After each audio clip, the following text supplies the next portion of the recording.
सदाशिवसमारम्भां शङ्कराचार्यमध्यमाम् अस्मदाचार्यपर्यन्तां वन्दे गुरुपरम्परां वन्दे गुरुपरम्पराम्।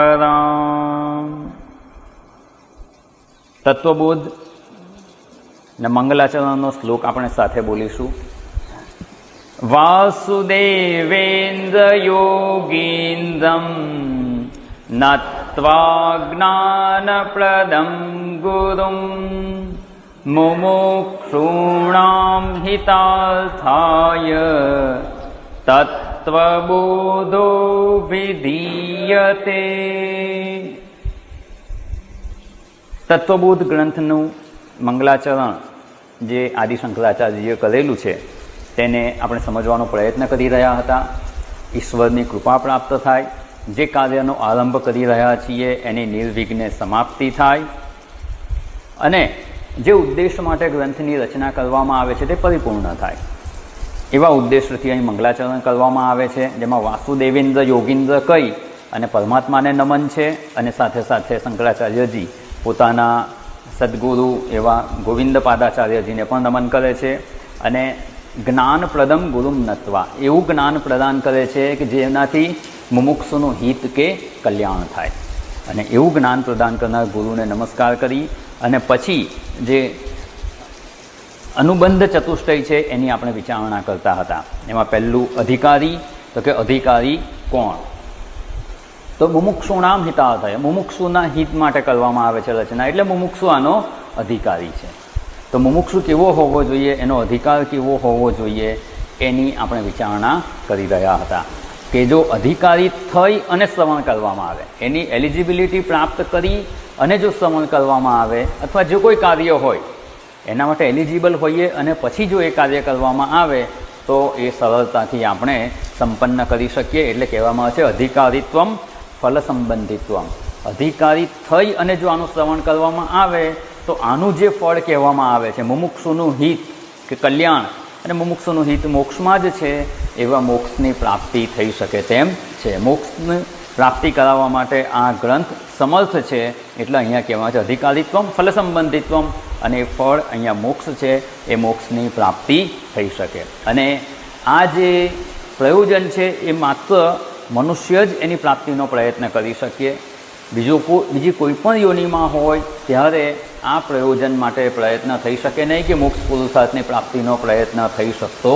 નથી। એના માટે મનુષ્ય તરીકેનું શું વિશેષ સ્થાન છે એ પણ આપણે જોવાનો પ્રયત્ન કર્યો હતો કે સમગ્ર સૃષ્ટિમાં જળ અને ચેતન બે વિભાગ કરીને આપણે સમજવાનો પ્રયત્ન કર્યો। મનુષ્ય ચેતન વિભાગમાં આવે છે, એટલે ચેતન જગતના પણ બે વિભાગ પાછા કર્યા, સ્થાવર અને જંગમ।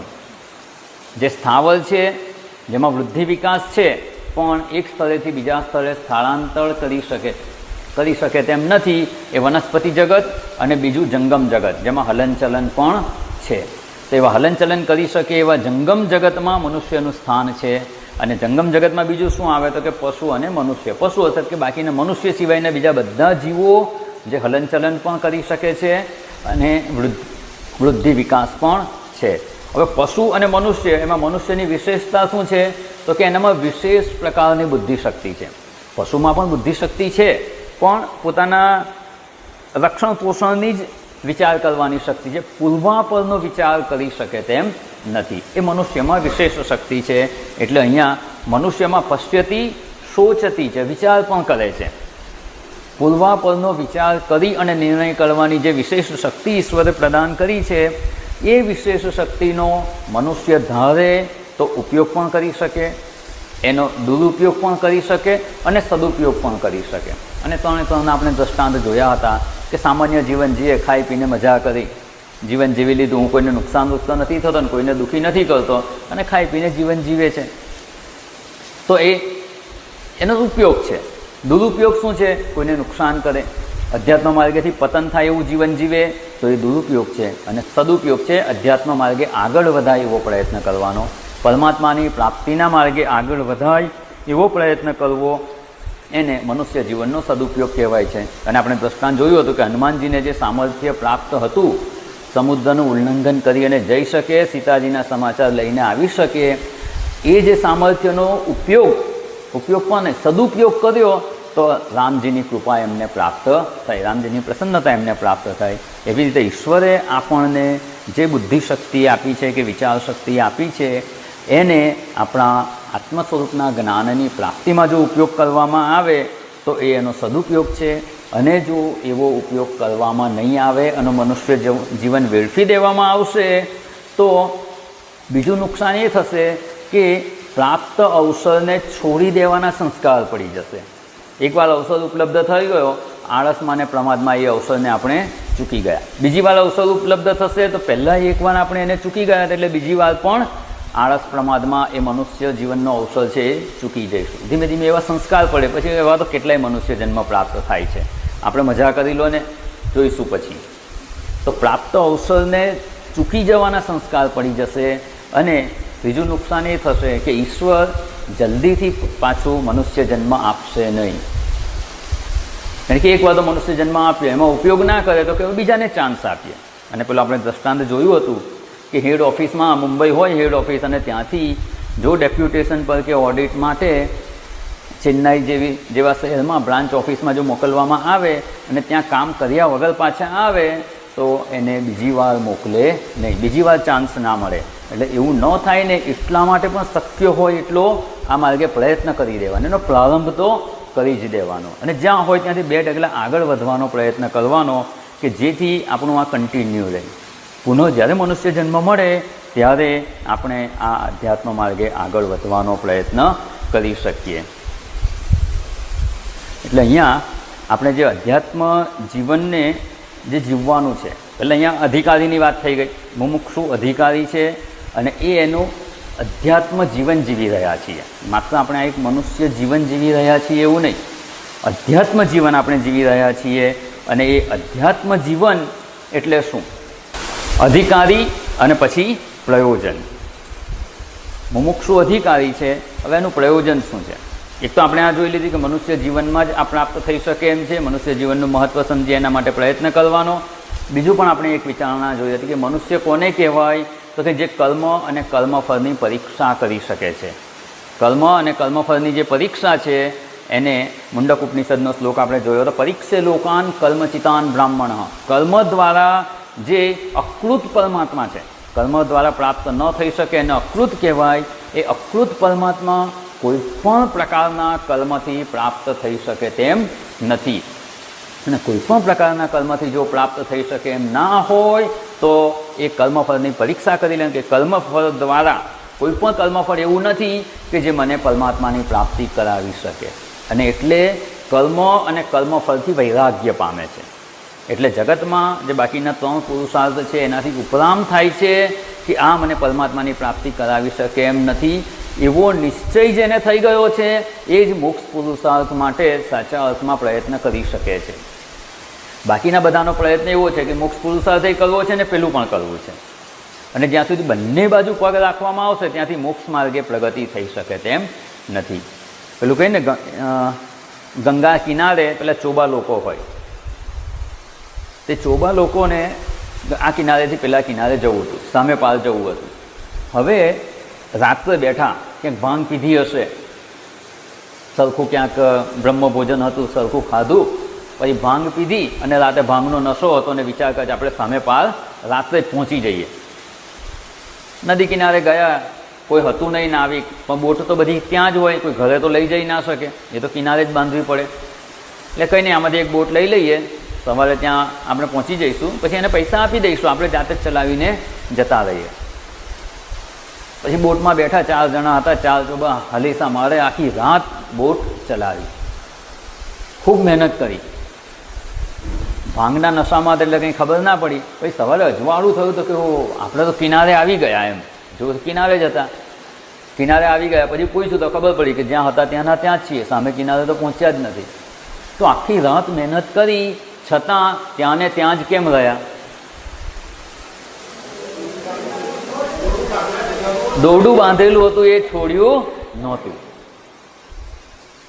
જો જગતમાં ક્યાંય સુખ બુદ્ધિનું દોરડું બાંધેલું હશે ને, એકાદ પાત્રો તાંતણો પણ હશે ને કે મને જગતમાં આ મળે તો હું સુખી થઈ જાઉં, મને આ મળે તો સુખી થઈ જાઉં, ભલે આત્મજ્ઞાન તો પ્રાપ્ત કરવાનું, પણ છતાં આટલું ધન હોય ને તો સારું, મારા સગાવાલા આટલા સારા હોય ને તો સારું, સમાજમાં મારી આટલી પ્રતિષ્ઠા હોય તો સારું. જગતમાં ક્યાંય એકાદ જગ્યાએ પણ જો સુખ બુદ્ધિ જોડી રાખી હશે ને તો પેલા લોકો જેવી રીતે આખી રાત હલેસા મારે પણ હોળી ત્યાંથી આગળ વધી શકે નહીં. અધ્યાત્મ માર્ગે પ્રગતિ નહીં થાય. હા, જગતમાં પ્રગતિ થઈ શકશે, ધન મળશે, સત્તા મળશે, પ્રતિષ્ઠા મળશે, બધું જ મળી શકે એમ છે, પણ અધ્યાત્મ માર્ગે પ્રગતિ થઈ શકે તેમ નથી. કારણ કે કર્મ અને કર્મફળની પરીક્ષા નથી કરી. હજુ કર્મફળમાં ક્યાંક રાગ રહેલો છે, ક્યાંક સુખબુદ્ધિ રહેલી છે. રાગ અર્થાત કે સુખબુદ્ધિ, મને આ મળશે તોય મને થોડું સુખ તો મળશે ને. જો જગતમાં કે સંસારમાં ક્યાંય થોડીક પણ સુખબુદ્ધિ રહેલી હશે ને તો અધ્યાત્મ માર્ગે પ્રગતિ સંભવ નથી. એટલે કહ્યું અન્યત્ર શરણમ અપશ્યન, મારી દુઃખ મુક્તિનું સંસારમાં ક્યાંય પ્રયત્ન કરીશ ને જો સુખબુદ્ધિપૂર્વક તે મને દુઃખી કરનાર જ છે, દુઃખથી મુક્તિ પ્રાપ્ત થઈ શકે તેમ નથી, એવો પાકો નિશ્ચય કરીને. અને અહીંયા જે કહ્યું પરીક્ષે લોકાન કર્મચિતાન બ્રાહ્મણ, લોકાન એટલે કર્મફલાન, કર્મ આપણને જે લોક પ્રાપ્ત થયો છે ને આપણા કર્મો અનુસાર જ છે. આપણા સગાવાલા, માતા પિતા, ઘર, ત્યાં જે કંઈ સ્થાન, જે કંઈ વ્યક્તિઓ, જે કંઈ વસ્તુ પ્રાપ્ત થઈ છે ને આપણા કર્મોના ફળ રૂપે જ પ્રાપ્ત થયું છે. કર્મના ફળ સિવાય બીજું કંઈ પ્રાપ્ત થઈ શકે એમ જ નથી. અને એમાંથી કોઈ પણ વસ્તુ નિત્ય છે તો કે ના, કોઈ પણ વસ્તુ સુખ આપી શકે એમ છે તો ના, એ એની પરીક્ષા થઈ.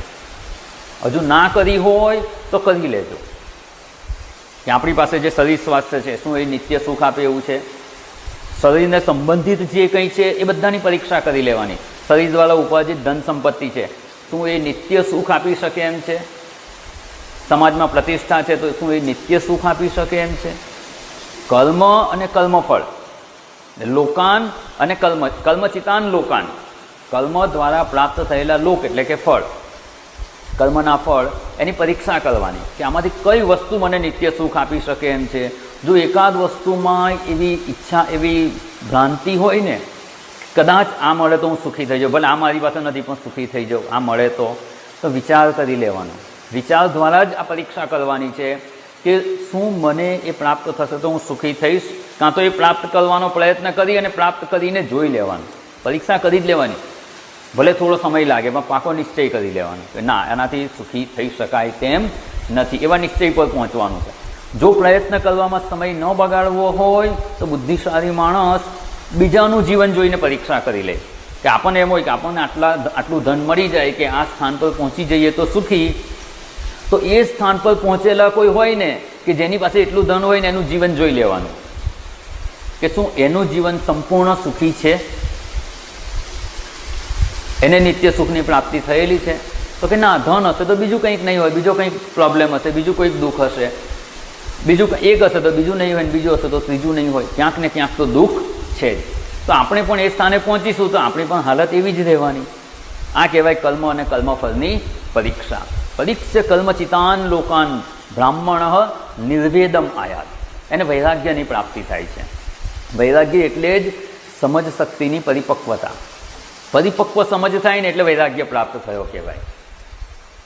અને એ કંઈ ઉંમરથી આવી જાય એવું જરૂરી નથી. ઉંમર ગમે એટલી વધારે હોય, એનાથી ક્યાંય પરિપક્વતા આવે એવી કોઈ ગેરંટી નથી. હા, વિચારણા કરે તો ગમે તે ઉંમરે વૈરાગ્ય આવી શકે છે. અને વૈરાગ્ય એટલે બધું છોડી જ દેવું એવું વૈરાગ્ય નથી. એમાંથી સુખ બુદ્ધિ છોડી દેવાની. વસ્તુ ભલે ને હોય, બધી વસ્તુઓની વચ્ચે રહેતા હોય, બધી વસ્તુઓનો ઉપયોગ કરતા હોય, બધું જ હોય, પણ એ મારા સુખનું સાધન નથી એવો જેને નિશ્ચય છે એને કહેવાય કે એણે કર્મફળની પરીક્ષા કરી લીધી છે. કર્મફળ દ્વારા જે કંઈ પ્રાપ્ત થઈ શકે એમ છે ને એની પરીક્ષા કરી લીધી. પરિતઃ ઈક્ષણમ પરીક્ષા, ચારે બાજુથી વિચારણા કરી લીધી કે કોઈ પ્રકારે આ મને સુખી કરી શકે એમ નથી. એવા નિશ્ચય પર પહોંચે ત્યારે જ નિર્વેદમ આયાત એને કહેવામાં આવે છે. અને પેલો આપણે જોયું તો કઠોપનિષદમાં યમરાજા નચિકેતાને કહે છે, જાનામી અહમ શેવધિ ઇતિ અનિત્યમ. શેવધિ ખજાનો, કર્મફળનો ખજાનો. જો તમે કદાચ પ્રયત્ન કરીને પ્રાપ્ત ના કરી શકો અમુક વસ્તુ, મર્યાદિત મનુષ્ય જીવનમાં જેટલી ઈચ્છા હોય કે બધું પ્રાપ્ત નથી થઈ શકતું, બીજાનું જીવન જોઈને કરી શકો. એ પરીક્ષા ના કરો ને તો યમરાજ જ પોતાનું જજમેન્ટ આપે છે કે મારી પાસે જે કર્મફળનો ખજાનો છે, જેમાંથી બધા જીવોને હું કર્મોના ફળ આપું છું, મૃત્યુ પછી મારી પાસે જ આવે છે, જીવન દરમિયાન જે કંઈ કરેલું હોય એના ફળ હું આપું છું. તો મારી પાસે જે સ્ટોક છે ને એમાં જ કોઈ વસ્તુ એવી નથી કે જે નિત્ય ફળ આપે. શેવધિહિતિ અનિત્યમ, કર્મફળનો ખજાનો આખો અનિત્ય જ છે. અને આવો જેને નિશ્ચય થયો છે ને એ મુમુક્ષુ કહેવાય. શ્રેય અને પ્રેયની વિચારણા કરે છે એ પણ મુમુક્ષુ છે. મારા માટે શ્રેયકારક શું છે? સામાન્ય રીતે પ્રેયને જ શ્રેય માની અને જીવન જીવતા હોઈએ છીએ. ત્યાં જ મારા માટે કલ્યાણનું સાધન છે. વાસ્તવમાં જેને પ્રેય માનીએ છીએ, જગતના પદાર્થો જે શ્રેયરૂપ નથી. પ્રેય અર્થાત કે થોડોક સમય સુખ આપે અને પછી દુઃખ પ્રદાન કરનારા હોય એને પ્રેય કહેવાય.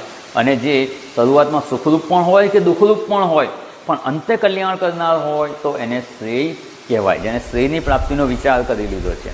બીજું, જેને કર્મ અને કર્મફળની પરીક્ષા કરી અને કર્મફળમાંથી જે વૈરાગ્યને પ્રાપ્ત થયા છે એવાને જ આ નિશ્ચય થઈ શકે એમ છે કે જ્ઞાન દ્વારા જ મને મોક્ષની પ્રાપ્તિ સંભવે છે.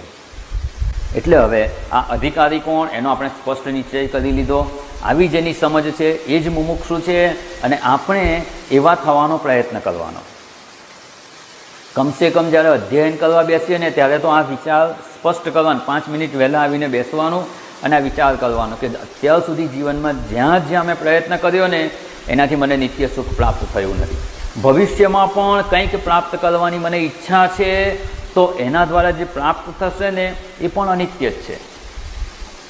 એ જેને પ્રાપ્ત થયું છે એનું જીવન જોઈએ તોય સમજાય છે કે એનાથી અનિત્ય જ વસ્તુ પ્રાપ્ત થવાની છે. નિત્ય સુખી થઈ શકાય તેમ નથી. માત્ર જ્ઞાનથી જ આ નિત્ય સુખની પ્રાપ્તિ સંભવે છે. આવો એક નિશ્ચય કરવાનો, આવો વિચાર કરી અને પછી જે કંઈ આપણે અધ્યયન કરવા બેસીએ ને તો એમાં મન અનાયાસ લાગી જશે. મન બીજે જાય છે કેમ? પૂજા કરતા હોઈએ, જપ કરીએ, ધ્યાન કરીએ, માળા કરીએ કે સત્સંગ કરીએ, નિધિધ્યાસન કરીએ, કંઈ પણ કરીએ ત્યારે મન બીજે જાય છે કેમ? હવે જ્યારે કંઈ પ્રયત્ન કરો ને, આમાંથી કોઈ પણ પ્રયત્ન કરો અને મન બીજા વિષયમાં જાય ને તો ગયું ને, ખાલી એક વખતે વિચાર કરજો સાહેબ, કયા વિષયોમાં જાય છે, કેવા વિચારોમાં જાય છે. જ્યાં જ્યાં આપણું મન રાગ કે દ્વેષથી જોડાયેલું હોય ને એના જ વિચાર આવશે. પરદેશમાં ક્યાંક ધરતીકંપ થયો એના વિચાર નહીં આવે, ભલે તમે સમાચાર સાંભળ્યા હશે તોય. એના સંસ્કાર નહીં પડ્યા તો વિચાર નહીં આવે. પણ આપણું મન જ્યાં જ્યાં સુખ બુદ્ધિથી જોડાયેલું હશે ને એના જ વિચારમાં મન જશે. હવે જો આપણું મન આ ડિસ્ટર્બ ના થાય, વિચલિત ના થાય, આપણા અધ્યયનમાં, ધ્યાનમાં, નિધિધ્યાસનમાં મન એકાગ્ર રહે એવું ઈચ્છતા હોઈએ તો એનો અર્થ એ થયો કે બીજા વિષયોમાં ન જાય એવું ઈચ્છીએ છીએ. બીજા વિષયોમાં ન જાય એવું ઈચ્છતા હોઈએ તો શું કરવાનું કે બીજા વિષયોમાંથી સુખબુદ્ધિ છોડી દેવાની. સુખબુદ્ધિ નહીં હોય તો નહીં જાય. જેમાં જેમાં મન જાય છે ને ચોક્કસ કે એમાં ક્યાંક ને ક્યાંક સુખબુદ્ધિ રહેલી છે. એટલે એમાં ન જાય એવો પ્રયત્ન કરવા કરતાં એમાંથી સુખબુદ્ધિ છોડી દો, આપોઆપ જશે જ નહીં. અને એ જ વાત અહીંયા જણાવવામાં આવે છે. અને એવો નિશ્ચય કરેલો છે એ મુમુક્ષુ છે. અને આવા મુમુક્ષુ થઈએ તો આપણે એના અધિકારી થયા કહેવાઈએ. એ જ મેઇન એલિજિબિલિટી છે. જે આપણે જોયું હતું ને કે સાયન્સ ગ્રેજ્યુએટ થવું હોય, બીએસસીમાં એડમિશન લેવું હોય તો 12મું ધોરણ વિજ્ઞાનના વિષય સાથે પાસ થયેલા હોવા જોઈએ. એ ન હોય તો એમાં એડમિશન જ ના મળે. ભાઈ ભણીને પાસ થાય કે ન પાસ થાય પછીની વાત છે, પણ એડમિશન જ ના મળે. એવી રીતે વેદાંત શાસ્ત્રમાં જો પ્રવેશ કરવો હોય તો આ કમ્પલસરી છે કે આવું મન હોવું જોઈએ. એવું જીવન જીવાય તો શ્રેષ્ઠ છે. એવું જીવન હજુ ન થયું હોય તો કમસે કમ અધ્યયન કરીએ ને ત્યારે તો આવું માઇન્ડ સેટઅપ તૈયાર કરીને બેસવાનું. આવો નિશ્ચય કરીને 1 કલાક તો આવો નિશ્ચય કરીને શ્રવણ કરો, જો એની શું અસર થાય છે. એટલે અહીંયા આવા મુમુક્ષુ થઈ અને આ તત્વબોધ ગ્રંથનું અધ્યયન કરી અને તત્વનો બોધ પ્રાપ્ત કરવાનો પ્રયત્ન કરવાનો. અને હવે બીજું આવે છે પ્રયોજન. હવે પ્રયોજન જે છે ને આપણું, એ પ્રયોજન શું છે? અધિકારી જોઈએ મુમુક્ષુ, પ્રયોજન શું? તો કે મુમુક્ષુણામ હિતાર્થાય. મુમુક્ષુનું હિત કરવું ને એ આ ગ્રંથનું પ્રયોજન છે. આ ગ્રંથના અધ્યયનથી લાભ શું થશે? ફાયદો શું થશે? કંઈ પણ કામ કરે ફાયદો શું?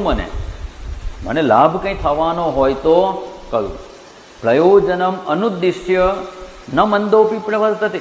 મંદ બુદ્ધિનો માણસ હોય ને એ પણ જો કંઈ પણ પ્રયોજન ફળ કે લાભ ન જણાય ને તો એ પ્રવૃત્ત ન થાય. એને કહીને કે ત્યાં જા તો પહેલાં જ પૂછે શું કામ જવું ત્યાં, ત્યાં શું ફાયદો છે, મને કંઈ લાભ થવાનો છે કે કંઈ કામ આપણું સફળ થવાનું છે, કંઈક ઉદ્દેશ્ય છે તો હું જાઉં. કંઈક પ્રયોજન હોય તો કામ કરવું. પ્રયોજનમ અનુદ્દિશ્ય, કોઈ જ પ્રયોજન ના હોય ને તો મંદ બુદ્ધિનો માણસ પણ એમાં પ્રવૃત્ત થતો નથી. તો આપણે બુદ્ધિશાળી માણસો કેવી રીતે આમાં પ્રવૃત્ત થાય? પ્રયોજન તો ખબર પડવી જ જોઈએ. તો પ્રયોજન શું છે? તો કે મુમુક્ષુણામ હિતાર્થાય. આ ગ્રંથની રચના કરવામાં આવે છે મુમુક્ષુના હિત માટે. તો મુમુક્ષુનું હિત શેમાં છે? મોક્ષની પ્રાપ્તિમાં. કોઈ પીપાસુ હોય, જેને તરસ લાગી છે, એને શેમાં હિત જણાય? ધારો કે રણ પ્રદેશમાં હોય, આખો દિવસ પાણી ના મળે અને એની પાસે ધન બહુ હોય, સોનામોલ લઈને ફરતો હોય, પણ પાણી ના હોય તો, અને ક્યાંક કોઈ પાણી આપે કે એક ગ્લાસ પાણી આપવા તૈયાર થાય અને કે 10 સોનામોલ આપતો શું કરશે? ના ના રવા દે, એટલું મોંઘું નથી લેવું, એવું કહેશે ના. એ વખતે પાણીની પ્રાપ્તિ એ જ એના માટે કલ્યાણ છે, જીવન બચાવવાનું સાધન છે. એ તો જીવન ટકશે નહીં. બસ અહીંયા પણ મુમુક્ષુ માટે મોક્ષની પ્રાપ્તિ કરવી કે આત્મજ્ઞાન પ્રાપ્ત કરીને આત્મજ્ઞાન દ્વારા જ મોક્ષની પ્રાપ્તિ સંભવે છે. એટલે આત્મજ્ઞાનની પ્રાપ્તિ કરવી કે મોક્ષ પ્રાપ્ત કરવું એ જ આપણા જીવનનું પ્રયોજન છે. મુમુક્ષુણામ હિતાર્થાય. અને મુમુક્ષુ કહ્યું એનાથી સિદ્ધ જ થઈ જાય છે કે આ મુમુક્ષુ માટે છે. તો મુમુક્ષુને જોઈએ શું? મોક્ષને મોક્ષ જ જોઈએ. એટલે અહીંયા મોક્ષ છે એ જ અહીંયા પ્રયોજન છે અને એ જ આ મોક્ષનો અધિકારી છે. જે ધનાર્થી હોય તો, અર્થાત ધનની ઈચ્છા, અર્થના ઈચ્છા, તો જે ધનાર્થી છે એને શું જોઈએ છે? એને જ્યાં ધન પ્રાપ્ત થાય એમાં જ હિત જણાય. સત્સંગમાં 1 કલાક બેસીને કરવાનું શું? રોજ સવારમાં આટલા વહેલા ઉઠીને આટલા વરસાદમાં અહીંયા આવો છો, કલાક તમને મળે શું? શેના માટે આવો છો? હશે કે એવું પૂછનારા કેટલાક લોકો હશે. એના કરતાં કંઈ કામ ધંધો કલાક વધારે કરો, કલાક વધારે ધન મળશે.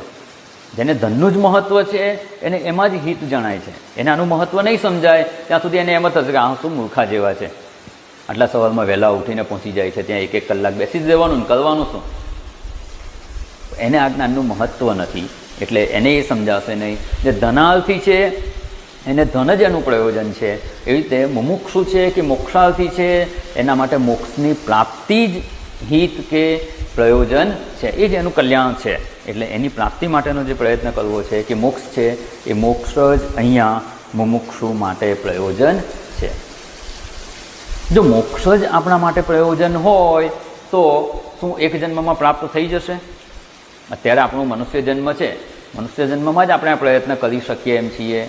જો યોગ્ય પ્રયત્ન હોય, યોગ્ય અધિકારી હોય તો એક જન્મમાં થઈ જાય. પણ ધારો કે આ જન્મમાં ન થયું તો સંભવ છે કે ના પણ થાય જ્ઞાન. મુક્તિની પ્રાપ્તિ આ જન્મમાં ના થઈ તો શું? ધારો કે આ શરીર છૂટી ગયું, એટલે આપણે તો ગયો જ ને ચાન્સ. પછી ક્યારેય મોક્ષ મળવાની સંભાવના ખરી? એટલે આપણી વૈદિક સંસ્કૃતિમાં તો ચિંતા જ નથી. મૃત્યુનો ભય લગભગ કોઈને હોવો જ ના જોઈએ. શેના માટે મૃત્યુનો ભય હોય? જેને આ શરીરમાં જ હું શરીર છું અને શરીર મારું છે, હું દેહ છું અને દેહ દ્વારા ઉપાર્જિત અથવા દેહનું જે કંઈ સંબંધી છે ને એ બધું મારું છે. દેહ સાથે જ સંબંધિત દેહનું નામ, દેહ દ્વારા ઉપાર્જિત ધન સંપત્તિ, સત્તા, પ્રતિષ્ઠા, સગાવાલા બધું ક્યાં સુધી છે? હું આ દેહમાં છું ત્યાં સુધી. એટલે દેહ હું છું ત્યાં સુધી આ બધું મારું છે. એટલે હું દેહ છું અને દેહ મારું છે ત્યાં સુધી તો આ બધું મારું છે. એ આપણને આ અધ્યાત્મ જ્ઞાનમાં નિષ્ઠા પ્રાપ્ત થવા દેતું નથી. અને એ છે ત્યાં સુધી આ મૃત્યુનો ભય રહે છે. કેમ? તો કે આ મારું છે ને બધું છૂટી જશે. મૃત્યુ વખતે થાય છે શું? આપણો જન્મ થયો ત્યારે શું થયું? તો કે આ જગત હતું જ. આપણી પહેલાંય કેટલાય લોકો આ જગતમાં જીવતા હતા. આપણો જન્મ થયો, આપણે જીવન જીવીએ. જન્મ થયો એટલે કેટલાય સંબંધો આપણી સાથે અનાયાસે સંબંધીઓ જોડાઈ જ ગયા. કોઈક માતા બને, કોઈક પિતા બને, કોઈક આપણા કાકા છે, કોઈક દાદા છે, કોઈક મામા છે, કોઈક ભાઈ છે, કોઈ બેન. આ બધા સંબંધો જન્મથી જ પ્રાપ્ત છે. અમુક સંબંધો આપણને પ્રાપ્ત થઈ જ જાય છે, અમુક સંબંધો આપણે બનાવીએ છીએ પછી બનતા હોય છે. અને જ્યારે આ શરીર છોડીએ ત્યારે શું થાય છે? આપણે જતા રહીએ છીએ, બાકીના લોકો તો રહી જાય, બીજું બધું અહીંયા જ રહી જાય છે, અને આપણે આગળ વધી જઈએ છીએ, યાત્રા શરૂ કરી દઈએ છીએ, આગળની યાત્રા થાય છે. તો કેટલાક સંબંધો પહેલાં હતા અને આપણે જોડાયા, થોડોક સમય સાથે જીવીએ છીએ, પછી અહીંનું બધું જ છોડી અને આપણે આગળ બીજા શરીરની પ્રાપ્તિમાં જતા રહીએ છીએ, શરીર છોડી દઈએ છીએ. તો આ જે મનુષ્ય શરીરમાં આપણે આવીએ છીએ, મનુષ્ય જીવન જીવીએ છીએ, અને આ જન્મ સમાપ્ત થાય, આ શરીરનું પ્રારબ્ધ સમાપ્ત થાય એટલે આ શરીર છોડી અને બીજે જઈએ. ક્યાં જઈએ છીએ પછીની વિચારણા છે. તો આ જ્યારે આ શરીર જ્યારે છોડવાનો સમય આવે ત્યારે દુઃખ શેનું થાય? મૃત્યુનું દુઃખ કોને હોય? હું આ શરીર છું તો આ શરીર છોડવાનું દુઃખ થાય, આ શરીર મારું છે તો આ શરીર છોડવાનું દુઃખ થાય. તો કેમ મૃત્યુનું દુઃખ થાય છે?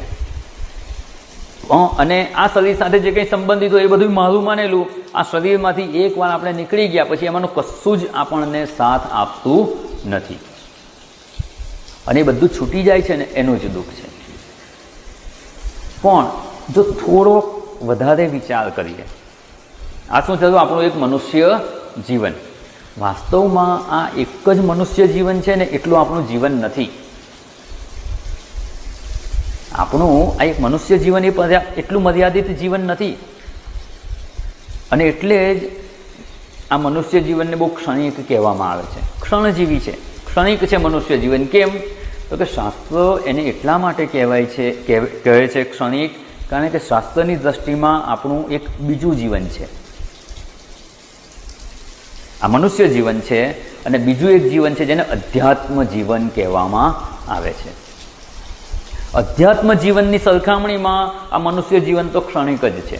નલિની દલગત જલમતિ તરલમ તદ્વત જીવિતમ અતિશય ચપલમ. ભજ ગોવિંદમમાં શંકરાચાર્યજી જણાવે છે, કમળ પુષ્પ હોય, કમળનું પુષ્પ હોય, એનું કમળપત્ર જે હોય ને એકદમ પેલું ગ્લિસરીન લગાવેલું હોય ને એટલું વેક્સ જેવું એકદમ લીસું હોય, એની ઉપર પાણીનું ટીપું પડે ને તો થોડીક વાર લઈને સહેજ પવન આવે, પાંદું હલે ને એટલે સરોવરમાં પડી જાય.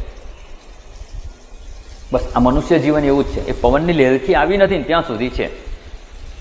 એકચ્યુઅલી ત્યાં જે વાત કરી છે મનુષ્ય જીવનની અલ્પતા કહી, પણ સાથે સાથે તત્વની વાત કરી છે. અત્યારે એ વિષય નથી. બાકી જ્યાં સુધી જળબિંદુ તરીકે છીએ ને ત્યાં સુધી મનુષ્ય તરીકેનું જીવન છે. પડી ગયા એટલે શું થાય? જળનું બિંદુ કમળપત્ર પરથી નીચે પડી ગયું એટલે શું થયું? હા, એનો નાશ થઈ ગયો ને. આપણે માનીએ છીએ કે એનો નાશ થઈ ગયો. એ તો જળની અફાટ જે રાશિ છે, સરોવરમાં કેટલા બિંદુ હોય? એક બિંદુમાં જળ છે એના પ્રમાણમાં સરોવરમાં કેટલું જળ છે? એ સરોવરના જળરૂપ થઈ ગયું. નાશ શું થયો? કમળપત્ર પરથી જળનું બિંદુ સરોવરમાં પડી ગયું, થયું શું? અરે વ્યક્તિત્વ છૂટી ગયું ને સમષ્ટિમાં મળી ગયું. આપણે પણ અત્યારે આ શરીરમાં છીએ તો સમજીએ તો શરીરમાં બધા છે ને, જેવું આ શરીર છૂટે તો સમષ્ટિમાં મળી જઈએ છીએ, જો એ જ્ઞાન હોય તો. પણ એ પોતાને જળબિંદુ તરીકે જ જાણે તો એને પોતાનું મૃત્યુ સમજે, અને જળબિંદુને બદલે જળ સ્વરૂપે જો જાણે, એ જે કમળપત્ર પર રહેલું જળબિંદુ છે એમાં છે શું? રાસાયણિક ભાષામાં કહે તો H2O. તો એ H2O શેમાં મળી ગયું? H2Oમાં જ મળી ગયું. બીજું કોઈ એનો નાશ છે જ નહીં. પણ એ ન માને તો મારું જીવન સમાપ્ત થઈ ગયું. બસ આપણે પણ વાસ્તવમાં આપણી આ અધ્યાત્મ યાત્રા છે, અજ્ઞાન અવસ્થાથી આરંભ કરી અને આત્મ સ્વરૂપમાં સ્થિતિ ન થાય, પોતાના સ્વ સ્વરૂપનું જ્ઞાન પ્રાપ્ત ન થાય ત્યાં સુધીનું આ આપણું અધ્યાત્મ જીવન છે. અને એ આખું અધ્યાત્મ જીવન આપણે સમજવાનો પ્રયત્ન કરવાનો છે. અને એ અધ્યાત્મ જીવનમાં આ મનુષ્ય જીવન તો એક બહુ નાનકડો સમય છે, એટલે એને ક્ષણિક કહ્યું છે. અત્યાર સુધી કેટલા જન્મો થઈ ગયા હશે આપણા? અનંતકાળથી સૃષ્ટિ ચાલી આવી છે, અને પહેલેથી આપણે છે જ. અનેક જન્મો આપણા થતા રહ્યા છે, અને જે અનેક જન્મો થતા રહ્યા છે એ બધા જન્મોમાં જ્યારે જ્યારે આપણને મનુષ્ય જન્મ પ્રાપ્ત થયો હશે ને ત્યારે ત્યારે આપણે અધ્યાત્મ માર્ગે આગળ વધવાનો પ્રયત્ન કરી શકીએ એવી સંભાવના થઈ હશે. કર્યો હશે કે નહીં ખબર નથી, પણ ક્યારેક તો કર્યો હશે, દરેક જન્મમાં કદાચ પ્રયત્ન ન કર્યો હોય, પણ જ્યારે જ્યારે મનુષ્ય જન્મ ઉપલબ્ધ થાય ને ત્યારે ત્યારે આપણે ક્યારેક સત્સંગ કર્યો હશે, ક્યાંક અધ્યયન કર્યું હશે, ક્યાંક પ્રભુ સ્મરણ કર્યું હશે, કંઈક ચિત્તશુદ્ધિનો પ્રયત્ન થયો હશે, કંઈક ધર્મનું આચરણ થયું હશે, અને એ બધું ભેગું થઈ અને અત્યારે આપણને એ સંસ્કાર રૂપે પ્રાપ્ત છે કે જેથી આપણે આટલી અગવડ બેઠીને સવારમાં વહેલા ઉઠીને આ સત્સંગમાં આવી શકીએ છીએ. એ અત્યાર સુધીના જે આપણો પુરુષાર્થ છે, અનેક જન્મોનો પુરુષાર્થ, એને લીધે જે અધ્યાત્મના સંસ્કાર છે, અધ્યાત્મ યાત્રામાં આપણે જેટલા આગળ વધેલા છીએ ત્યાંથી હજુ આગળ વધવાનો આપણે અત્યારે પ્રયત્ન કરી રહ્યા છીએ. અને જ્યાં સુધી જ્ઞાન નહીં થાય, આત્મ સ્વરૂપમાં સ્થિતિ નહીં થાય, ત્યાં સુધી આ યાત્રા ચાલુ રહેશે, અનેક જન્મો થતા રહેશે. ક્યાં સુધી જન્મો થતા રહેશે? જ્યાં સુધી જ્ઞાનમાં સ્થિતિ નહીં થાય ત્યાં સુધી જન્મો થતા રહેશે. અજ્ઞાન છે ત્યાં સુધી જન્મો થવાના. પોતાને જીવ માનીશું ત્યાં સુધી એક શરીર છોડી અને બીજું ગ્રહણ કરવાનું. અને એટલે જ આ વૈદિક સંસ્કૃતિમાં મૃત્યુનો ભય એટલે જ ના હોય. આ શરીરમાં આપણો જન્મ થયો, જીવીએ છીએ, અમુક સમય પછી શરીર કામ કરતું બંધ થઈ જાય, અથવા વૃદ્ધાવસ્થા આવે, ક્ષીણ થઈ જાય, પહેલાં જેવું કામ થતું તેવું થાય નહીં, શરીર સાથ આપે નહીં, બેસીને સાધના કરવી હોય તો થઈ શકે નહીં, આંખે દેખાતું ઓછું થઈ જાય, કાને સંભળાતું ઓછું થઈ જાય, શરીર સાથ આપવાનું ધીમે ધીમે બંધ કરે ત્યારે શું કરવાનું? આપણી ગાડી જૂની થાય, 10 વર્ષ, 12 વર્ષ, 15 વર્ષ થઈ જાય, પછી ચાલે નહીં, ચાલુમાં અટકી જાય, એન્જિન ખરાબ થવા આવ્યું હોય તો શું કરવાનું? બદલાવી કાઢવાની. તો આપણે ત્યાં આવી સગવડ તો ભગવાને આપેલી જ છે, જૂનું આપીને નવું લઈ જાઓ. હોય છે ને ઘણી જગ્યાએ, જૂનું ફ્રીજ આપો અને નવું લઈ જાઓ. એટલે આપણી સંસ્કૃતિમાં તો આ સગવડ ભગવાને આપી જ છે. જો કામ લાગે એવું ના હોય ને તો ભગવાન કંઈ જમા કરાવી દો, તમને નવું આપીશું, નવું શરીર લઈને યાત્રા કરો, નવી ગાડી લો અને યાત્રામાં આગળ વધો, પણ યાત્રા કરતા રહો. એટલે અહીંયા જે આ મનુષ્ય જીવન છે ને એ આપણે આ માર્ગે પ્રયત્ન કરવામાં એનો ઉપયોગ કરવાનો છે. તમે જે માર્ગે જતા હો, નવી ગાડી લો તો કેવી લો? જે માર્ગે જવું છે એમાં આગળ વધો એવી જ. તમારે ખાલી હાઈવે પર જ જવાનું હોય તો કોઈ પણ લક્ઝરી કાર ચાલે, પણ તમારે ધારો કે કોઈ હિલી એરિયામાં જવાનું હોય તો શું જોઈએ? ભાઈ ત્યાં ગ્રાઉન્ડ ક્લિયરન્સ વધારે હોય એવી ગાડી જોઈએ, મજબૂત ગાડી જોઈએ કે જે એવા રસ્તા પર ચાલી શકે, તો તમે એવી જ ગાડી લેશો. એવી રીતે આપણે પણ જો અધ્યાત્મ માર્ગે પ્રગતિ કરતાં કરતાં આ શરીર છોડીશું ને તો અધ્યાત્મ માર્ગે પ્રગતિ કરી શકાય ને એવું જ શરીર ઈશ્વર આપણને આપશે, નહીં તો બીજું કોઈ પણ આપી દેશે. ઈશ્વરને ત્યાં કોઈ કમી નથી. મનુષ્ય જન્મમાં જ કરી શકાય એવું જ કાર્ય આપણે કરતા હોઈએ ને તો બીજી વાર જલ્દીથી આપણને મનુષ્ય જન્મ આપે.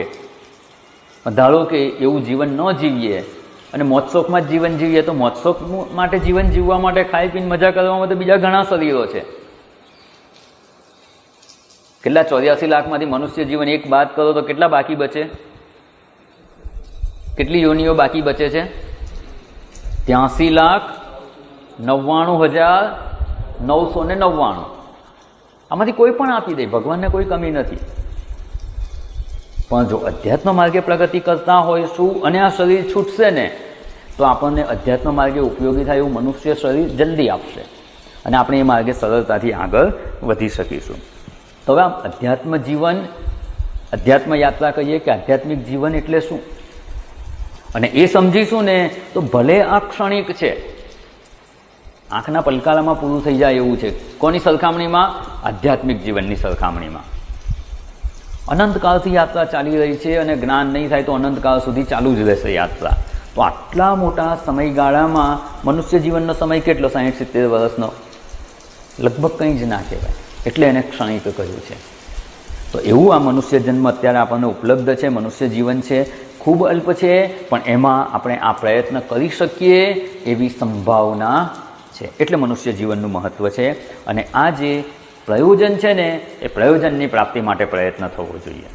મોક્ષની પ્રાપ્તિ એ જ આપણું પ્રયોજન છે, અને એ જો કરી શકીએ તો આપણું મનુષ્ય જીવન સફળ થયું કહેવાય. અધ્યાત્મ માર્ગે જેટલા આગળ વધીએ, પુનઃ જ્યારે મનુષ્ય જન્મ મળશે ત્યારે પાછા એમાં આગળ વધી શકવાની સંભાવના રહેશે, નહીં તો આગળ વધી શકાશે નહીં. અને બધે જ આ સ્કીમ હોય. જેવું વાહનનું કીધું એવું ક્રિકેટ રમતા હોય તો એમાં શું હોય, જોયું હશે ઘણી વાર ક્રિકેટ રમતા રમતા કે બોલ ખરાબ થઈ ગયો તો શું કરે, બોલર કે કેપ્ટન હોય શું કરે, એમ્પાયરને જઈને કહે કે આ બોલ ખરાબ થઈ ગયો. એમ્પાયર શું કરે, લઈને બીજું આપે, રમો, રમત આગળ રાખો, ચાલુ રાખો, તમારું કામ ચાલુ રાખો. કે બોલ ખરાબ થઈ ગયો એટલે રમવાનું છોડી નથી દેવાનું. એવી રીતે શરીર જો ક્ષીણ થઈ ગયું કે શરીર છોડવાનો સમય આવે એટલે કે આપણી પ્રગતિ નથી અટકી જતી. અને જો પ્રગતિ અટકવાની ના હોય અને અધ્યાત્મ માર્ગે આપણે પ્રગતિ કરવાની જ છે, અત્યારે નહીં કરીએ તો પછી કરવાની છે, ક્યારેક ને ક્યારેક તો કરવાની જ છે. જે કામ આપણે કરવાનું જ છે તો એ આપણે પછી કરીએ, અત્યારે દુઃખી થઈએ અને પછી કરીશું, એ યોગ્ય કહેવાય કે અત્યારથી જે માર્ગે પ્રયત્ન કરીએ અને વહેલા સુખી થઈ જવું? આપણે નક્કી કરવાનું. અત્યારે દુઃખમાં જીવીએ અને પછી પ્રયત્ન કરીશું એવું વિચારવું છે કે ના, અત્યારથી જ આ દુઃખથી મુક્તિનો ઉપાય શરૂ કરી દેવો છે. અને એવો જે નિશ્ચય કરી શકે એ મુમુક્ષુ છે. અને એવા મુમુક્ષુના જીવનનું આ જે લક્ષ્ય છે એ લક્ષ્ય આપણે પ્રાપ્તિનો પ્રયત્ન કરવાનો. બાકી મોજ શોખ માટે આ મનુષ્ય જીવન નથી. એ વાત એકદમ સ્પષ્ટ યાદ રાખી લેવાની. ઘણાને એવું હોય બસ ખાઈ પીને મજા કરો ને બીજું બધું પછી કરીશું. જો એવું જ કરવાનું હોત ને તો ઈશ્વરે આ મનુષ્ય શરીર ન આપ્યું હોત. મનુષ્ય જીવન કર્તવ્ય કર્મ કરવા માટે છે. કર્મયોની કહેવામાં આવે છે. આ એક જ યોની, મનુષ્ય યોની જ કર્મયોની છે. અને એટલે જ એને આપણે કર્તવ્યપૂર્વક જીવન જીવવું જોઈએ. કર્તવ્ય પ્રધાન જીવન હોવું જોઈએ. જે કંઈ આપણી ઉપાધિ અનુસાર કર્તવ્ય થતા હોય એ સારામાં સારી રીતે નિષ્ઠાપૂર્વક કરવાના. અને એ કર્મ દ્વારા સ્વકર્મણા તમ ઈશ્વરમ અભ્યર્ચ્ય, એ ઈશ્વરની પૂજા કે અર્ચના સમજી અને આપણે આપણા જીવનના કર્તવ્ય કર્મો કરવાના. અપરોક્ષાનુભૂતિના જે શરૂઆતના શ્લોક છે, ત્રીજો શ્લોક છે, એમાં આ વાત આપણે જોઈ ગયા. માતાજી અપરોક્ષાનુભૂતિ ગ્રંથનું અધ્યયન કરાવે છે. સ્વવર્ણાશ્રમ ધર્મેણ તપસા હરિતોષણાત સાધનમ પ્રભવેત પુંસામ વૈરાગ્યાદિ ચતુષ્ટયમ. કર્તવ્ય પ્રધાન આપણે જીવન જીવવાનું. અને વર્ણ અને આશ્રમ, આપણી મુખ્ય ઉપાધિ શું છે? તો કોઈક ને કોઈક વર્ણમાં આપણે છીએ, બ્રાહ્મણ, ક્ષત્રિય, વૈશ્ય કે શુદ્ર. અને ગુણ કર્મ વિભાગ સહ કહ્યું છે, જન્મથી નહીં. તમે જે અધ્યયન કરતું હોય, અધ્યયન અધ્યાપન કરે, બ્રાહ્મણ જ છે. સમાજમાં રક્ષાનું કાર્ય કરે છે, એ ક્ષત્રિય જ છે. જે વેપાર વાણિજ્ય ને એનું કામ કરે છે એ વૈશ્ય જ છે. જો કોઈ પણ સેવા કાર્ય કરે છે, એટલે ખાલી આ કચરો વાળેની એ બધી એ જ વાત નથી. કોઈ પણ પ્રકારનું સેવા કાર્ય કરી રહ્યા છે, સમાજને ઉપયોગી કરી રહ્યા છે, તો એ શુદ્ધ. કે નાની વસ્તુ નથી, એ બધાને મદદરૂપ થઈ શકે છે. એટલે કોઈ પણ વર્ણ હોય અથવા કોઈ પણ આશ્રમ હોય, બ્રહ્મચર્ય આશ્રમમાં હોય તો બ્રહ્મચારીના જે કર્તવ્યો હોય એ યથાયોગ્ય થવા જોઈએ. ગૃહસ્થ આશ્રમમાં હોય તો ગૃહસ્થ આશ્રમના જે કોઈ કર્તવ્ય કર્મ થતા હોય એ સારી રીતે થવા જોઈએ.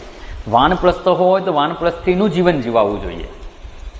પછી વાનપ્રસ્થીમાં ગૃહસ્થનું જીવન એ યોગ્ય ના કહેવાય. વાનપ્રસ્થ હોય તો વાનપ્રસ્થ તરીકેનું જીવન કેવું યોગ્ય છે એ શાસ્ત્ર પાસેથી માર્ગદર્શન લઈ અને એવું જીવન જીવવાનો પ્રયત્ન કરવાનો, તો એ જીવન સફળ થયું. સંન્યાસ આશ્રમમાં હોય તો એક સંન્યાસી માટે જે યોગ્ય હોય એ પ્રકારનું જીવન હોવું જોઈએ. તો સ્વવર્ણ આશ્રમ ધર્મેણ કર્મેણ, અહીંયા ધર્મ એટલે કર્મ જ છે. સ્વવર્ણાશ્રમ ધર્મેણ તપસા, એ જ તપશ્ચર્યા છે. પોતાના કર્તવ્ય કર્મનું પાલન કરવું એ જ તપશ્ચર્યા છે. અને એના દ્વારા હરિતોષણાત, પરમાત્માની કૃપા પ્રાપ્ત કરવાની. તોષ એટલે સંતોષ, પરમાત્માને સંતોષ પ્રાપ્ત કરવાનો, એટલે પરમાત્માની કૃપા આપણા ઉપર, પરમાત્માને પ્રસન્ન કરવાના. હરિતોષણાત, એ પરમાત્મા જો આપણા પર પ્રસન્ન થાય તો સાધનમ પ્રભવેત પુંસામ, પુંસામ પુરુષની અંદર, મનુષ્યની અંદર સાધનમ પ્રભવેત, સાધનોની ઉત્પત્તિ થશે. કયા સાધન? જે અધિકારી માટે આગળ કહેવાના છે. સાધન ચતુષ્ટય: વિવેક, વૈરાગ્ય, ષટ્સંપત્તિ અને મુમુક્ષુત્વ. આ 4 સાધન ખૂબ અગત્યના છે. આપણે એની પણ વિચારણા કરીશું, આગળ આવશે જ. એ સાધનની પ્રાપ્તિ કેવી રીતે થાય? ઘણા કહેશે વૈરાગ્ય નથી, વિવેક નથી, સમદમ નથી આવતા. કેમ નથી આવતા જીવનમાં? આ શ્લોક સમજાયો નથી. સાધનમ પ્રભવેત, પ્રભવે ઉત્પન્ન થાય છે, પ્રાપ્ત થાય છે. કેવી રીતે થાય? સ્વવર્ણાશ્રમ ધર્મેણ તપસા હરિતોષણાત, પરમેશ્વરની કૃપા પ્રાપ્ત કરવાથી, એમની પ્રસન્નતાથી જ મનુષ્યના મનમાં આ સાધનો ઉત્પન્ન થાય છે, સાધનોની પ્રાપ્તિ થાય છે. એટલે સાધનો નથી, એના માટે પ્રયત્ન ચોક્કસ કરવાનો. સાથે સાથે આપણું તપશ્ચર્યામય જીવન એટલે કર્તવ્યમય જીવન જીવીશું તો આ સાધનોની આપણને પ્રાપ્તિ થશે, વિવેકે પ્રાપ્ત થશે, વૈરાગ્ય પ્રાપ્ત થશે, સત્સંપત્તિ અને મુમુક્ષુત્વમ પ્રાપ્ત હશે તો એમાં વૃદ્ધિ થશે. બે વસ્તુ છે, પ્રાપ્ત નહીં હોય તો પ્રાપ્ત થશે અને જે હશે એમાં વૃદ્ધિ થશે. એટલે સાધનમ પ્રભવેત પુંસામ વૈરાગ્યાદિ ચતુષ્ટયમ. તો આવું જે આ મનુષ્ય જીવન છે એને આપણે હવે અધ્યાત્મ જીવનના સંદર્ભમાં સમજવાનું છે. આપણે અધ્યાત્મ જીવન જીવવાનું છે. મનુષ્ય જીવનમાં કંઈ થોડું ધન પ્રાપ્ત થયું ના થયું કોઈ ફેર નથી પડતો. આપણે તો આ શરીર કે શરીરથી પ્રાપ્ત કરેલું બધું અહીંયા છોડી અને આગળ યાત્રા કરવાની છે. એટલે શાસ્ત્ર આપણને એક બ્રોડ વિઝન આપે છે. આપણે જે અધ્યાત્મ યાત્રા કરવી છે ને એની આખી વિચારણા છે. અને એ વિચારણા કરીશું ને તો આ જીવનને આપણે મોજ શોખમાં વેડફી નહીં દઈએ કે બસ શરીરની જ સગવડ. અરે ગમે એટલું સાચવું ને શરીરને, જો તપશ્ચર્યામય જીવન કે કર્તવ્યપરાયણ જીવન જીવી અને પરમેશ્વરની પ્રસન્નતા પ્રાપ્ત કરવાનો પ્રયત્ન કરવામાં નહીં આવે તો આ શરીર તો આમે ઘસાવાનું જ છે. વહેલું મોડું ક્ષીણ થવાનું જ છે અને નાશ પણ પામવાનું છે. તો એ નાશ પામવાનું જ છે, ક્ષીણ થવાનું જ છે, દુઃખરૂપ થવાનું જ છે. તો પછી એના લાલન પાલનમાં અને મોજશોખમાં સમય પસાર કરવો છે કે એ સમયનો ઉપયોગ કરી અને પરમેશ્વરની કૃપા પ્રાપ્ત કરી અને સાધનોની પ્રાપ્તિ કરી લેવી છે, એ આપણે નક્કી કરવાનું. અને એ મહત્ત્વ આપણી સમજમાં દ્રઢ થાય એના માટે આપણે આ અધ્યાત્મ યાત્રા કોને કહેવાય એ સમજવાનો પ્રયત્ન કરવાનો છે. હવે અધ્યાત્મ યાત્રા એટલે શું? મેં પૂર્વે કહ્યું, અજ્ઞાન અવસ્થાથી આરંભ કરી, જ્યારે કંઈ જ ખબર નહોતી ને પહેલી વાર આપણને કંઈક શાસ્ત્રનો સત્સંગ થયો કે કંઈક શાસ્ત્રની વાત સાંભળવા મળી અને આ માર્ગે આપણી પ્રગતિનો પ્રારંભ થયો. અનેક જન્મો પહેલાં થયું હશે, ક્યારેક તો પ્રારંભ કરેલો જ છે. અત્યારે આપણને જે કંઈ સમજ છે એ કંઈ આજે ને આજે તો પ્રાપ્ત નથી કરી. અનેક જન્મોના સંસ્કાર રૂપે અત્યારે એ સમજ આપણને પ્રાપ્ત જ છે. તો પૂર્વે કેટલોય આપણે અભ્યાસ કરેલો જ હશે. તો જ્યારથી આપણે એ માર્ગે પ્રારંભ કર્યો ને ત્યારથી આપણું અધ્યાત્મ જીવન શરૂ થયું. અને એ અધ્યાત્મ જીવન જે શરૂ થયું ત્યાર પછી અત્યારે દરેક મનુષ્ય જન્મમાં થોડી થોડી થોડી પ્રગતિ કરતાં કરતાં અત્યારે આ મનુષ્ય જન્મ આપણને પ્રાપ્ત થયો છે ત્યારે અમુક સમજ આપણને પ્રાપ્ત જ છે, અમુક સદ્ગુણો પ્રાપ્ત જ છે. તો એ જે આપણને પ્રાપ્ત થયું છે ત્યાંથી આપણે આગળ વધવાનો પ્રયત્ન કરવાનો છે. અને આ પ્રયત્ન આપણે જોયું કે માત્ર મનુષ્ય જીવનમાં જ આ પ્રયત્ન કરી શકાય તેમ છે. અને એને સમજવા આપણે એક દૃષ્ટાંત લઈએ કે એક વ્યક્તિ કે આપણે અહીંયાથી ભરૂચથી હરિદ્વાર કે ઋષિકેશ પગપાળા જવું છે, બરાબર? પગપાળા આપણે યાત્રા કરવી છે. હવે પગપાળા અહીંથી યાત્રા કરવી હોય તો ભરૂચથી શરૂ કરીએ તો સાંજ પડે કેટલે પહોંચાય? ધારો કે બહુ ચાલીને પહેલો દિવસ એટલે ઉત્સાહમાં હોય તો અહીંથી ચાલીને પાલેજ સુધી પહોંચી ગયા. ત્યાં સુધીમાં અંધારું થઈ ગયું. અંધારું થયું એટલે શું કરીશું? ક્યાંક યોગ્ય સ્થાન જોઈ અને આપણે ત્યાં સૂઈ જઈશું, રાત્રિ ત્યાં પસાર કરીશું. પછી સવારે ઉઠીશું. સવારે ઉઠીએ ત્યારે ક્યાં ઉઠશો તમે? જ્યાં સૂતા હતા ત્યાં પાલેજમાં સૂઈ ગયા હતા, પાલેજમાં ઉઠીશું. પછી ત્યાંથી ચાલવાનો પ્રારંભ કરીએ. પાલેજ પછી કયું ગામ આવે આગળ? બીજું મિયાગામ કરજણ. ચાલો, મિયાગામ કરજણ બીજે દિવસે પહોંચી ગયા. ત્યાં પહોંચીને સૂઈ ગયા. ત્રીજે દિવસે સવારે ક્યાં ઉઠીશું? મિયાગામ કરજણ. જેટલી યાત્રા કરી છે ત્યાંથી, કે દરરોજ આપણે ભરૂચમાં નથી ઉઠતા, યાત્રામાં જેટલા આગળ વધી ગયા છે ત્યાં જ ઉઠીશું. પછી ત્યાંથી આગળ ગયા તો પોલ આવ્યું, ત્યાં સૂઈ ગયા, ત્યાં રાતવાસો કર્યો. ચોથે દિવસે પોલમાંથી ઉઠીને વડોદરા પહોંચી ગયા. હવે જો યાત્રામાં થોડી આગળ વિચારણા કરીએ. વડોદરામાં ગયા, ત્યાં સૂઈ ગયા. પછી ત્યાં સવારે ઉઠીએ છીએ. ઉઠે પછી ખબર પડે આ તો બહુ મોટું ગામ છે, અહીં તો બહુ સરસ જગ્યાઓ છે. રાજમહેલ રોડ બહુ સરસ છે, કમાટી બાગ છે, પ્રાણી સંગ્રહાલય છે, કીર્તિ મહેલ છે. વડોદરામાં ઘણી બધી જગ્યાઓ છે. એટલે કોઈ કે અહીંયા આ જગ્યા બહુ સરસ છે, આટલે સુધી આવ્યા છો તો ચાલો ને આજે અહીંયા જોઈ લો. આજનો દિવસ અહીં વડોદરામાં રોકાઈ જાઓ, કાલે જજો. એક દિવસ એક જગ્યાએ જોવા ગયા, સાંજ પડી ગઈ, પાછા આવીને સૂઈ ગયા. પછીના છઠ્ઠા દિવસે ક્યાં ઉઠશે? વડોદરામાં જ. પાંચમે દિવસે ઉઠ્યા હતા ત્યાં છઠ્ઠે દિવસે પણ ઉઠશે. બીજે દિવસે પાછા બીજે કંઈક ફરવા ગયા. આટલું મોટું વડોદરા છે, 10 દિવસે ઓછા પડે. 4-5 દિવસ આમ ત્યાં ફરવામાં જ વીતી ગયા. અને 8મો 9મો દિવસ થયો તો 9મા દિવસે સવારે ઉઠે, ક્યાં ઉઠશે? વડોદરામાં જ ઉઠે છે, પ્રગતિ થઈ ના. જો રાત્રિ દરમિયાન તો પ્રગતિ સંભવ જ નથી. રાત્રે આપણે પગપાળા પ્રવાસ નથી કરતા, રાત્રે સૂઈ જઈએ છીએ, જે કંઈ પ્રવાસ થાય છે સવારે જ થાય છે. તો અહીંયા આ અધ્યાત્મ યાત્રામાં આપણો મનુષ્ય જન્મ છે ને એ દિવસ છે, અને મનુષ્ય શરીર છૂટી ગયું અને ફરી મનુષ્ય જન્મ મળે, એની વચ્ચે જે બીજા શરીરોની પ્રાપ્તિ થાય છે ને, કેટલા 83,99,999 યોનિમાંથી બધા જ મળે એવું જરૂરી નથી, પણ જેવા જેવા આપણા કર્મોના ફળ હોય એ અનુસાર અમુક જન્મો પ્રાપ્ત થતા હોય. તો બીજા ધારો કે 25 જન્મ આપણને મળે, દેવલોક, ગંધર્વલોક કે પશુ યોની, જ્યાં જ્યાં જવાનું હોય ત્યાં એ કર્મોના ફળ ભોગવી અને પાછા 25 જન્મ પછી પાછા મનુષ્ય જીવનમાં આવીએ. તો આ 25 જન્મોની જે યાત્રા થઈ વચ્ચે, એમાં અધ્યાત્મ માર્ગે પ્રગતિ થઈ શકે ખરી? ના, માત્ર ભોગ ભોગવાય છે. જે કર્મોના ફળ છે એ ભોગ ભોગવાય છે, નવા કર્મો થતા નથી કે અધ્યાત્મ માર્ગે પ્રગતિ થતી નથી. એટલે એને રાત્રિ સમજવાની છે. રાત્રે સૂઈ ગયા, સવારે ઉઠીએ, બસ આ બાકીના જન્મો જે થયા ને એ રાત્રિ સમાન. પાછો મનુષ્ય જન્મ મળે ને 25 જન્મ પછી, એટલે પાછો બીજો દિવસ ઉગે. હવે જ્યારે મનુષ્ય જન્મ પ્રાપ્ત થયો ત્યારે જો આગળ વધવાનો પ્રયત્ન કરે તો એ પણ કરી શકાય. ત્યાં ને ત્યાં જ રહેવાનો પ્રયત્ન, જે રીતે વડોદરામાં ને વડોદરામાં જ રહ્યા એવું પણ બને.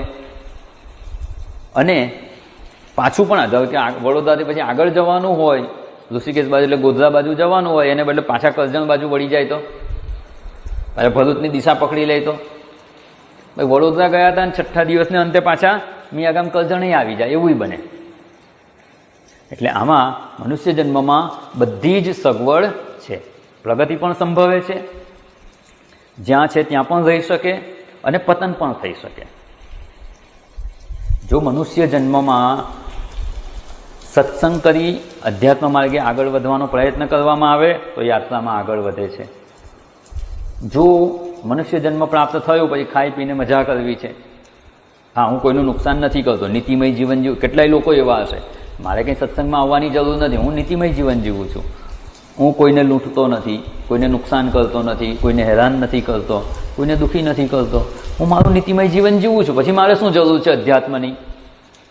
એ જરૂર છે. આવું જીવન જીવવાથી ચોક્કસ પતન નહીં થાય, બરાબર છે, પણ જ્યાં છે ત્યાં ને ત્યાં જ રહેશો, આગળ પ્રગતિ થશે નહીં. પેલું પર્વત પર ચડતા હોય ને, ટ્રેકિંગ કરતા હોય, અને ઘણીવાર એવો સ્લીપરી રસ્તો હોય કે જો તમે સરખી રીતે ત્યાં ઊભા ના રહો ને તો પડી જવાનો પણ ભય હોય. તમારે ત્યાં ઊભા રહેવાય મહેનત કરવી પડે. એવી સાંકડી કેડી હોય, આવી વરસાદની સિઝન હોય, વરસાદ પડતો હોય, બધું લપસણું થઈ ગયું હોય, પવન હોય, અને એવા ટાઈમે જો તમે ઊભા રહેવું હોય ને તોય તમારે સ્ટ્રગલ કરવી પડે. ના કરો તો નીચે પડી જવાય, અને આગળ વધવા માટે તો વધારે મહેનત કરવી પડે. એવું આ મનુષ્ય જીવનમાં પણ જો અધ્યાત્મ માર્ગે આગળ વધવાનો પ્રયત્ન કરે તો પ્રગતિ છે, ચિત્તશુદ્ધિનો પ્રયત્ન કરે તો એ અધ્યાત્મ માર્ગે પ્રગતિ છે. જ્યાં છે ત્યાં જ ખાઈ પીને જીવન પૂરું કરવું છે તો ત્યાં ને ત્યાં જ રહેવાય છે.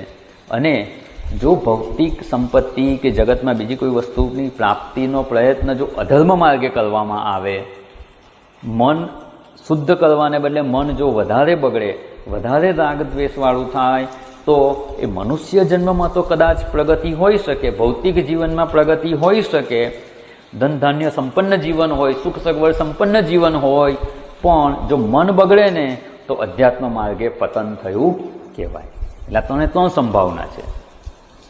એટલે જ્યારે મનુષ્ય જન્મ થાય ત્યારે એમાં અધ્યાત્મ માર્ગે આગળ વધવાનો પ્રયત્ન કરતા રહેવું જોઈએ. ત્યાંને ત્યાં રહીએ એ પણ યોગ્ય, આ પતન પામવા કરતાં ઠીક છે, પણ ત્યાંને ત્યાં રહેવું એ પણ યોગ્ય નથી. કારણ કે આજે નહીં કાલે તમારે હરિદ્વાર પહોંચવું છે, એટલે આગળ તો વધવાનું જ છે. આજે નહીં વધો તો કાલે વધવું પડશે, અને જેટલું લેટ કરશો એટલી આપણી યાત્રામાં આપણે ડિલે થઈશું. એવું ના થાય એટલે જેટલો પણ અવસર મળે ને એનો ઉપયોગ કરી અને આગળ વધવાનો પ્રયત્ન કરવો જોઈએ. અને ભગવાનને ત્યાં બહુ સરસ સગવડ છે. પેલું કહ્યું ને કે જૂનું શરીર આપીને નવું લઈ જાઓ, આ સ્કીમ તો છે જ.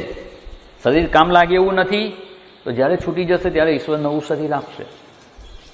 એવું ને એવું જ આ મેં જે કહ્યું ને, મેં ખાસ ઉલ્લેખ કર્યો કે માણસ જ્યાં રાત્રે સૂઈ જાય ત્યાં જ સવારે ઉઠે.